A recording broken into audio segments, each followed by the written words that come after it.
Bats are small, flying mammals that are often feared and misunderstood. However, these fascinating creatures are an important part of the ecosystem and play a vital role in pest control, pollination, and seed dispersal. Bats are the only mammals that can truly fly. Their wings are made up of a thin membrane of skin that is stretched over 4 elongated fingers. This membrane, called the patagium, is attached to the bat's body along its arms, legs, and tail. When a bat flies, it uses its muscles to contract and relax its wings, which creates lift and allows it to maneuver through the air. Bats have a number of other adaptations that help them to fly and navigate in the dark. Their bones are light and hollow, which helps to reduce their weight. They have large ears that are used to echolocate, which is a process of using sound waves to locate objects in the dark. Bats also have very sensitive noses that they use to smell their food and find their way around. Bats are mostly insectivores, which means that they eat insects. Some bats also eat fruits, nectar, pollen, fish, and even small mammals. Bats are nocturnal animals, which means that they are active at night. They sleep during the day in caves, trees, and other dark places. Bats play an important role in the ecosystem.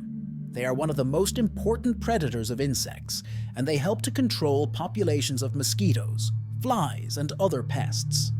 Bats are also important pollinators, and they play a vital role in the reproduction of many plants. In addition, bats help to disperse seeds, which helps to keep forests and other ecosystems healthy. Bats are facing a number of threats, including habitat loss, pollution, and disease. Habitat loss is one of the biggest threats to bats. As forests are cleared for development, bats lose their homes and food sources. Bats are also threatened by pollution, such as pesticides and herbicides. These chemicals can poison bats and their food sources. In addition, bats are susceptible to a number of diseases, including white nose syndrome, which is a fungal disease that has killed millions of bats in North America. There are a number of things that we can do to help bats. We can protect their habitat by planting trees and creating bat houses.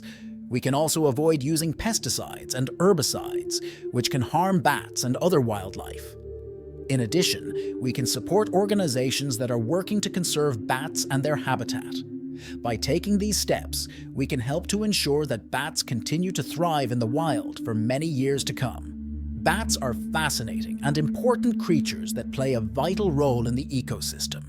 We are fortunate to have them in our world, and we should do our part to protect them. By learning more about bats and the threats they face, we can take steps to help ensure their survival.